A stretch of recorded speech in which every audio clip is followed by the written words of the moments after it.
प्यारे दर्शकों, मेरे प्रिय साथियों, जय श्री राम, जय जय हनुमान। मैं पंडित विश्वनाथ शर्मा, एस्ट्रोलॉजर, कुंडली मिलान, ग्रह दशा, भविष्यवेता। आज हम एक ऐसे योग की चर्चा करेंगे जो कि चंद्रमा से बनने वाला है। और चंद्रमा और सूर्य देव तथा बृहस्पति देव आर्य के कुंडली में कहाँ कहाँ स्थित होने पर कौन कौन से योग बनते हैं, इनके बारे में चर्चा करेंगे। यदि केंद्र में बृहस्पति देव चंद्रदेव के साथ में हो तो गजकेसरी योग बनता है। बहुत ही सुंदर योग बनता है। हर प्रकार की समृद्धि दिलाने वाला, हर प्रकार के कार्यों में सफलता दिलाने वाला ये योग, बड़ा ही सुंदर योग। केसरी, जिसे हम राजा कहते हैं, जंगल का राजा और हाथियों का राजा, यानी गज केसरी योग, अर्थात राजा के समान जीवन व्यतीत करने वाला व्यक्ति वो कहलाता है गज केसरी। ठीक है, तो मैं प्रतिदिन आपके सामने एक ज्ञानवर्धक वीडियो के साथ में उपस्थित रहता हूँ, आपके सामने प्रस्तुतिकरण देता हूँ। मेरे इस YouTube चैनल को आप लाइक, शेयर और सब्सक्राइब अवश्य करते रहिए साथियों, जिससे कि विभिन्न प्रकार की नई नई जानकारियाँ आगे से आगे आपको पहुंचाता रहूं। इसके लिए मुझे भी प्रबलन मिले, मुझे भी ऊर्जा मिले। हम चर्चा कर रहे हैं एक विशेष योग जो सर्वशक्तिशाली है, और इस योग की हम चर्चा करेंगे। मैं कुंडली के माध्यम से आपको बताना चाहूँगा कि किस प्रकार से हमने ये एक योग का बनाया है, फलादेश कैसा रहने वाला है और किस किस प्रकार से यदि रहे तो जो है हम गज केसरी योग के बारे में जानेंगे। साथ ही साथियों ये भी जानेंगे कि चंद्रमा जो है उसका सार क्या है, चंद्र का फल क्या है, और सारावली जो हमारा ग्रंथ है ज्योतिष का, उसके अंदर चंद्रमा के बारे में क्या लिखा हुआ है, ये हम आज चर्चा करेंगे साथियों। यदि चंद्रमा बृहस्पति साथ में हो या चंद्रमा और बृहस्पति केंद्र में हो, चाहे पहले में हो, चौथे में हो, सातवें में हो, चाहे 10वें भाव में हो, चंद्रमा के साथ में कहीं भी इन चारों भावों में यदि बृहस्पति देव बैठे हुए हैं और चंद्रमा भी इन भावों में हो तो ऐसे जातक की कुंडली गजकेसरी योग वाली कुंडली बनती है। और हम आज चर्चा करेंगे एक विशेष सूत्र जो हमारा है उसके बारे में कि चंद्रमा का कौन कौन सा फल रहता है, वो अपन चर्चा करेंगे। भारतीय ज्योतिष विज्ञान के अंतर्गत जो हमारे नवग्रह है उनमें चंद्रमा का अपना विशेष महत्व होता साथी। चंद्रमा का विशेष महत्व बताया गया है क्योंकि चंद्रमा मन का कारक है, माता का कारक है। और सभी भारतीय फलित अन्वेषकों में भी चंद्रमा को मन का कारक बताया गया है, पूर्णतया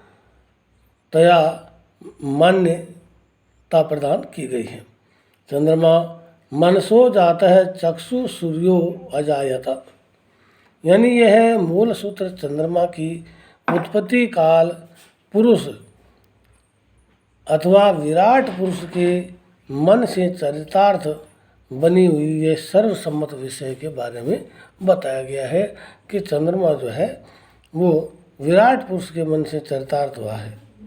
सर्वविदित है कि मनुष्य की मानसिक स्थिति पर चंद्रमा का बहुत गहरा प्रभाव पड़ता है। स्पष्टतया प्रभाव प्रतीत होता है। चंद्रमा की जो कलाएं हैं, चंद्रमा का जो क्षय होता है और वृद्धि होती है, जैसे शुक्ल पक्ष में वृद्धि होना और कृष्ण पक्ष में उसका क्षय होना, जो चंद्रमा की कलाएं हैं, इनके साथ में मनुष्य की मानसिक स्थिति भी परिवर्तित होती रहती है। यदि व्यक्ति उन्माद रोग से पीड़ित हो और चंद्रमा की वृद्धि और क्षय की रचना का प्रभाव मानसिक रोगों के ऊपर पड़ता है, और ये हमारे चिकित्सा विज्ञान ने भी इसको प्रमाणित किया है कि वास्तव में चंद्रमा का फल जो है मानसिक रोगों पर अवश्य पड़ता है। चंद्रमा को माता का स्थान दिया गया है, मन का कारक बताया गया है। यहाँ मैंने लिखा है चंद्रमा जो है वो मन का कारक है और माता का स्थान इसको दिया गया है। तथा उसी प्रकार में सूर्य देव को भी यहाँ लिखा मैंने, सूर्य देव आत्मा का कारक बताया गया है। सूर्य देव आत्मा का कारक है और चंद्रमा माता का कारक तथा मन का कारक है।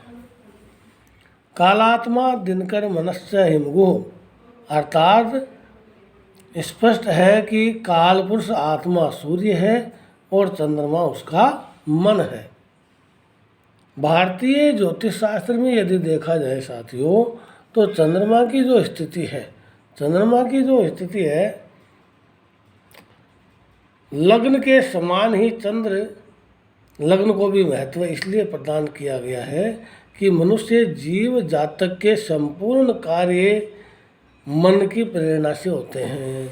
यानी मनुष्य के जितने भी कार्य संपन्न होते हैं वो सारे चंद्रदेव की प्रेरणा से ही संपन्न होते हैं। और सूत्र वचन यह भी कहता है कि इंद्रियाणाम मनोनाथ है, यानी इंद्रियों का स्वामी भी मन ही है। मनोनाथ है यानी मन ही स्वामी है। मनुष्य की मनोस्थिति का पता उसकी कुंडली में जन्मकालीन चंद्रमा की स्थिति से, आत्मा का बल सूर्य से और शारीरिक विचार लग्न से किया जाता है। हम हमेशा कुंडली वगैरह देखते हैं तो कुंडली में भी हम चंद्रमा की स्थिति देख करके विचार करते हैं जन्मकालीन चंद्रमा की स्थिति से, और आत्मा का बल सूर्य की स्थिति, यानी मनोस्थिति का तो चंद्रमा से और आत्मा का सूर्य कहाँ स्थित है वो देख करके हम करते हैं। भाव यह है कि सूर्य हृदय, उच्च भावना, प्रकृति, व्यक्तित्व, स्वभाव का सूचक है, जबकि चंद्रमा मस्तिष्क का, मन का, इंद्रियों का, अन्य जो मनोविकार हैं ऐसे संस्कारों का सूचक माना जाता है। यानी चंद्रमा जो है मस्तिष्क का, मन का, इंद्रियों का, मनोविकार और रूपी जो संस्कार हमारे हैं उन संस्कारों का ये कारक या सूचक माना जाता है। चंद्रमा का प्रभाव विभिन्न पेड़ पौधों, वनस्पतियों पर भी विशेष रूप से पड़ता है और ये तथ्य हम आपको बता रहे हैं वो विज्ञान सम्मत भी है, यानी वैज्ञानिक परीक्षणों पर आधारित भी है। यानी शुक्ल पक्ष में यदि हम बीज वपन करेंगे तो उसकी ग्रोथ ज़्यादा होगी, जल्दी होगी, और यदि कृष्ण पक्ष में यानी चंद्रमा जो है जो क्षय रूप में चलेगा तो जो है बीज वपन किए हुए बोए हुए बीजों के गति जो है वो ग्रोथ जो है वो मंद गति से होती है। जिस प्रकार से चंद्रमा के कारण ही समुद्रों में ज्वार भाटा आता है। चंद्रमा का प्रभाव केवल जल पर ही जलीय पदार्थों और जंतुओं पर भी प्रत्यक्ष रूप से दिखता है। और ये भी कहा गया है कि यदि मछलियाँ अंडे देती है तो वो भी चंद्रमा के कलाओं के अनुसार ही अंडे देती है। शुक्ल पक्ष में मछलियाँ अधिक पुष्ट होती है और देखा गया है कि पागलपन के रोगियों का उन्माद पूर्णिमा के दिन विशेष रूप से बन जाता है। यह स्पष्ट एवं अनुभव मानसिक विकार के चिकित्सकों द्वारा बनता है। और आयुर्वेद में भी चंद्रमा की कलाओं और नक्षत्र के अनुसार औषधियों का संग्रह करने का, निर्माण करने का और उनको उन रोगियों को उपचारार्थ देने का विधान भी हम सब जानते हैं। और विभिन्न हमारे ऋषि मुनियों के द्वारा भी ये बताया गया है। इसमें आचार्य बराहमिहिर के द्वारा भी एक सूत्र दिया गया है, और उसमें कहा गया है कि कुजेन्दु हेतु प्रतिमासा मातवम, यानी स्त्री जगत में मासिक धर्म की रचना भी चंद्रमा के कारण ही बनती है, चंद्रमा के कारण ही आधारित होती है। चंद्रमा का यदि हम मौलिक स्वरूप देखें, मूल स्वरूप उसका देखें, तो श्वेत श्वेतांबरो देवो दशाश्व श्वेत भूषण गदा हस्तौ द्विबाहस्य विद्यातव्यो विधुर्द्विजः। संस्कृत साहित्य में भी यदि देखा जाए तो चंद्रमा को इन पर्यायवाचक शब्दों से, नामों से जाना जाता है, जैसे सोम, ग्लौ, उड़ुपति, इंदु, मृगांक, अब्ज, शशधर, विधु, शशांक, यामिनीश, राकापति, शीतांशु, आवधिज, हिमकर, अमृत, शुभांशु आदि नामों का वर्णन भी हमारे संस्कृत साहित्य में मिलता है। ज्योतिष फलित जो ग्रंथ हैं, साहित्य हैं, ज्योतिष के जो विभिन्न हमारे ग्रंथ हैं, उनमें भी मुहूर्त आदि गणना में चंद्रमा को ही मान्यता प्रदान की गई है।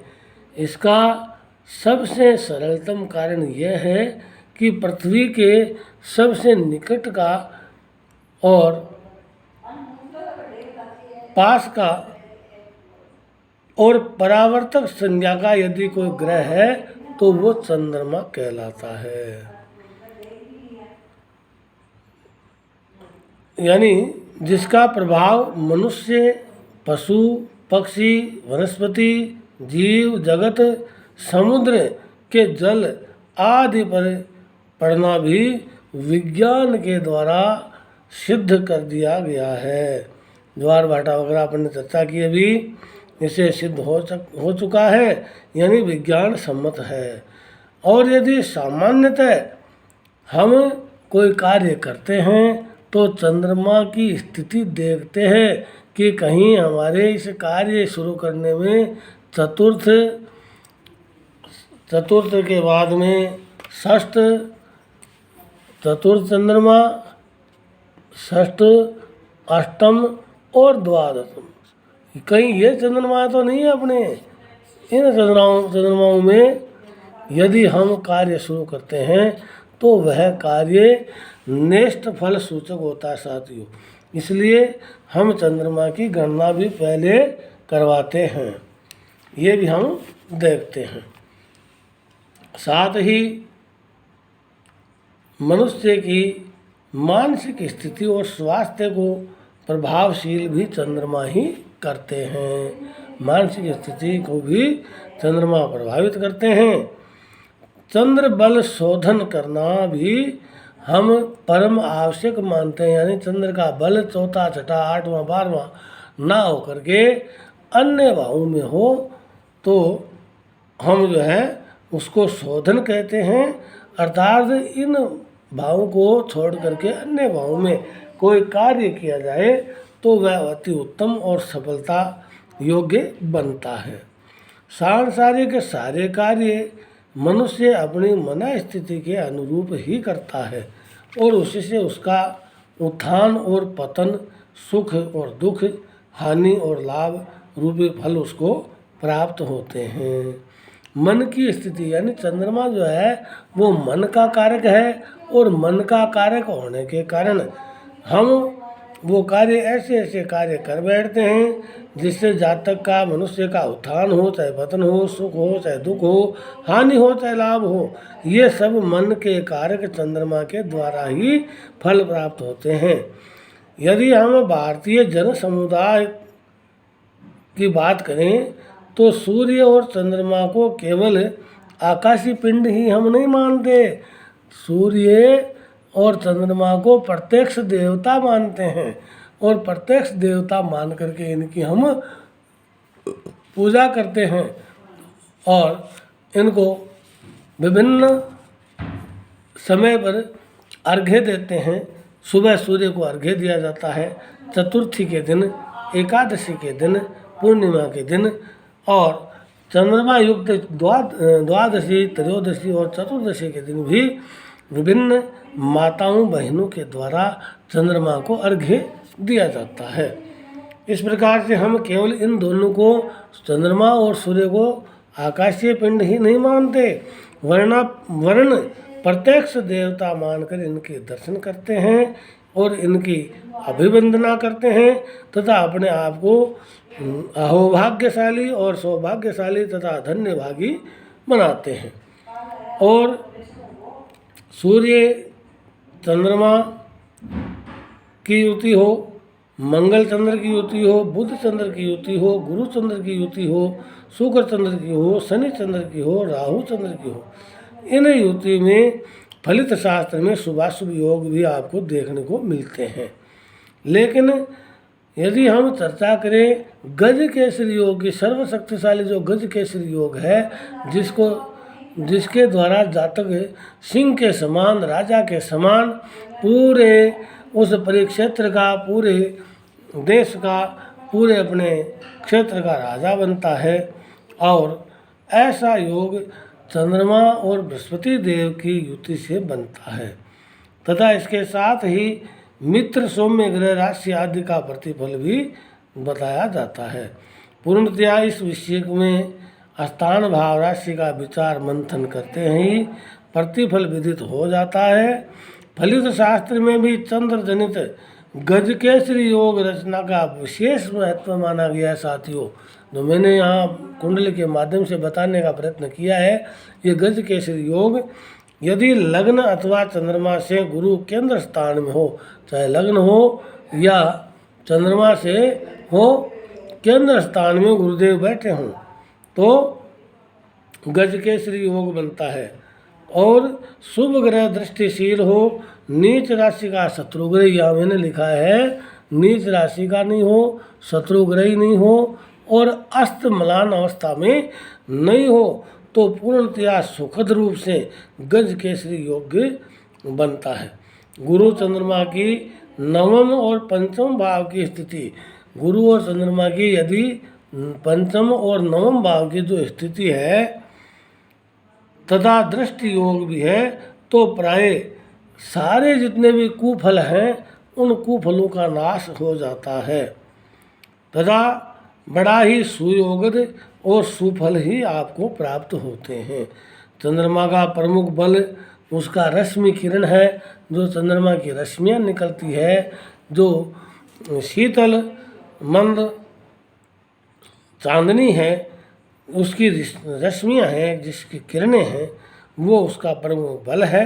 अतः शुक्ल पक्ष की अष्टमी से लेकर कृष्ण पक्ष की पंचमी तक का ही शुभाशुभ प्रभाव चंद्रमा का जाना जाता है। उसके इतर यदि हम देखें तो चंद्रमा की स्थिति मलान रूप में रहती है।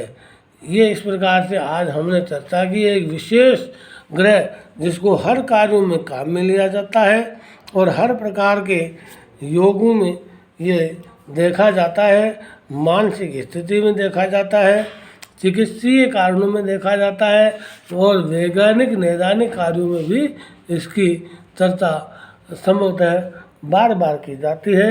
ऐसे ही सुंदर सुंदर वीडियो देखने के लिए आप मेरे इस YouTube चैनल को लाइक, शेयर और सब्सक्राइब अवश्य कीजिए। साथियों, जय श्री राम, जय जय हनुमान, जय चंद्रदेव, जय बृहस्पति देव, गुरुदेव की जय।